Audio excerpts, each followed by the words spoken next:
Ron, what's happening, man? Hey, glad to be here. Ron, where on this fine planet are we speaking to you today? I am in Frederick, Maryland, Frederick, Maryland. Is it close to DC, Baltimore? about an hour outside of DC and an hour from Baltimore. Well, Ron, let's take a moment here and just tell everyone who may not know you, tell us who you are and what you do best. Um, it's interesting because I've been going through a big transition, so I've been thinking about that quite a bit. What are you Um, thinking? that's, one of the nice things is I just bought a new house, and so I had a lot of time to get my hands busy doing hands-on things where I There you didn't have to go. think so much about all the stuff I do behind the desk all day. Oh, congratulations. Is it first time homeowner? No, no, You've just been through it before. I'm finally in a remarkable place that we're enjoying. And if I were going to be home for a while, it was a great place to be. Well, when it comes to home ownership, very similar to the job, it's about risk management, right? Like really doing your own research and talking about systems. And, I want to kind of get into that too. And, this idea of being right sized out of your job. Let's give everyone a little bit of background and context. Sure, sure. My prior company until very recently, I had been at for a little over 28 years, which I know is a little unusual nowadays, but Good. God bless. I was adding it up once I was out of the job. I actually got the job 28 years ago because I saw an ad in the newspaper. So that dates me and shows you the era that was happening in when I made a transition from mortgage banking to steel, worked for a Mm. steel company where we actually build things. But I was there as the lawyer for years. And about 10 years in, we were a French Canadian company. And one of the things they noticed was in the US, a lot of HR had to do with the lawyers.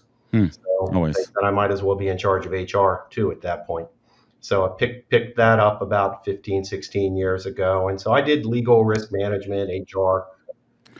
So And you're a lawyer. exactly. So Oh, I'm I, married I to one. always I leave should have that smelled part that a out. mile away. I should have smelled that one coming. My lawyer radar is off. Is off today. So 28 years. 28 years. Yeah. We were bought by a private Longer equity. than Danielle has been alive. That's crazy. Exactly. Especially hearing the word of the day, I got a real sense of that. Now, what are your thoughts on loyalty? Is it still alive in corporate America? It's interesting because with some people it is, and yet I can tell you honestly, you're not always better off for showing it to the company. You No, know, how so? that's the trade-off. It's transactional. 28 years. So what happened on your way out? They made a decision, and you guys were talking a little earlier about some of the downsizing and going on. It's happening everywhere. We're owned by a private equity firm who decided they needed to quote right size the business, so they got rid of my position. One of the challenges you have when you do a good job in being a lawyer or HR or anything is if you do a really good job, there aren't a lot of problems. So it's sort of like taking your medicine. They say, "Hey, I'm better. I don't need the help. We don't need somebody to manage this because we don't have any issues." No, let me ask you this, right? You've been around the block before. During these 28 years, were you still focused on networking and building relationships outside of your immediate company and even outside of the industry and within the industry? Like what advice could you take from what you experienced, what you did, and what you could have done better? I think one of the key takeaways, and I did some things well at this and some things I should have done more. I was very active in trade associations. Hmm. For example, a group of corporate counsel. I participated in SHRM events, got to know people, and that helped me end up with a job today, a couple weeks after I lost the other one. But it's a lot of, I know a lot of folks in my position don't do much of that. And because they think everything's okay, we were sailing along. I thought I was doing fine. Obviously, I was doing a good job getting good reviews. My boss knew what I was doing, but unfortunately, when they decided to downsize, they showed him the door and showed me the door. And that's when you realize you got to go beyond your immediate circle. It's not even just keeping your supervisor happy, it's keeping up those Did contacts. Ron, did you feel it? Did you feel it coming? I mean, you mentioned that you got a job within a couple of weeks. I mean, that doesn't happen overnight. Doesn't, but one of the things I learned, I mean, I jumped on and did all the let's be online and let's Mm. connect and let's reach out. Found out I had an even bigger network than I thought I did. One of the companies I'd done some work for called me up and said, "Hey, we noticed you're in the market and we'd like, so I did it, while we talk about filling out all the online applications and things, I did it the old fashioned way. Somebody called me up who Was, knew me and said, "Hey, I like the work you've done. Can we talk?" Ron, were you scared to start a new job? 28 years, you know this company. I mean, literally, like, I hate to use the word family, but it was for 20 years. It's what you know. You know the ins and out of it. There's a comfort level there. There's a familiarity. Were you scared going into this new role? That is the biggest transition. Because on one hand, it's a little scary doing something new. On the other hand, I'm trying to look at it as this is kind of exciting because, frankly, my brain cells could use a little more exercise. Some things were on autopilot, and I'm getting out there having to make sure I know it. And more importantly, I'm having to make sure I know everybody in the company. They're spread out all over the place. So my first goal for the first couple weeks actually started yesterday is let's talk to everybody. Let's say, what do you see? What do you need out of this? They may not Yeah. even know what they need because it's a new role for them, but I want to help them find that out.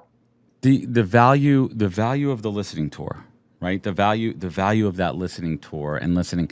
And was a company, did they, and this is kind of a tip I give for a lot of folks in senior level positions too, is, when you're going through this interview process, really do your own research and due diligence. Sorry, let me use some legal terms there.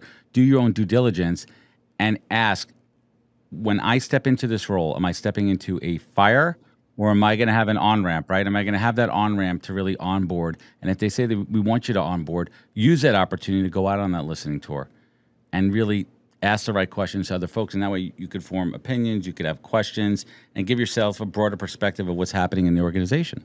Absolutely, particularly being a lawyer where everybody thinks you're going to come in and just tell them you can't do this, you can't do this. I had to get beyond that stigma and say, hey, I'm here to help. Really, what do we need help with? Let me help you figure that out. You mentioned something interesting too, and keep me straight here. You said it's a new position. How did that conversation go, and how did the mindset of this company, understanding what the need was, so much of the fact that they needed a new position for it? So they know one of the interesting things with some of the legal part of the problems is it takes an expensive disaster usually to figure out you need a little more help. Fortunately, these folks weren't in that position. They just thought they could do things better. And the conversations I've been having back and forth with the CFO were along the lines of, we're doing some things, we're not hitting everything, we're getting bigger, we got to manage this. You're really good at process, and that's one of the reasons they brought me in. I mean, I know the Hmm. industry, it's related, but it was more about we know you're good at setting up process and flows and helping us figure out how to make this work a little better. Interesting. So, what lessons would you give to your younger self 10 years ago? If I really wanted to move up in the world, I would have moved around more. I probably wouldn't have stayed 28 years at one place because taking on new roles and learning new things, you're not going to get that in the same place. I was fortunate that where I was, they kept adding new duties. They were very good about, hey, you're good at this, do this. So at one point, it was legal, and then it was HR, and then it was risk management, and then it was IT when I Hmm. ran for a while. So that kept it interesting. But one of the things I discovered is the outside world doesn't see that progression. They just say, "Hey, Definitely you not. were here for 28 years. Why should we bring you in? You're set in your ways." Yeah, no, totally feel you on that one. Are you in a leadership position right now? Meaning, I'm sorry, a management position. You have folks reporting up to you. It's going to be just me to start with, and I've done that before. I came in and set up the department where I had been for 28 years when they didn't have anybody, so that's fine. It's I'm basically reporting to 8 different company presidents across the company and the CEO in one place and some other Well, folks. that's awesome, Ron. I want to thank you so much for joining us today here on the HR Morning Show. Where can folks find you? Where could they connect? Where could they learn more? I am always easy to find at ronpeppe.com, just like my name. I actually have my own domain from years ago when I served on the school board. Well, let's leave everyone here with the golden piece of advice here. And I ask this question on my podcast all the time. What is that single greatest piece of advice that you received that you take action on every day? Let's leave our listeners with some words of wisdom. I always step back when I'm being super analytical, and we tend to do that a lot, particularly as a lawyer. But in HR, we do this a lot. We have policies, we have procedures. What are the techniques? And I have learned follow your gut. No matter what, you're going to have some feeling about whether you should do something or not. And listen to it because the mistakes I've made, I can look back every time and say, I didn't follow my gut on this one. Amen to that one. Well, Ron Pepe, thank you so much for joining us today. A new friend to the show. Ron, I wish you good luck in your new endeavor and Godspeed, my friend. Thank you very much.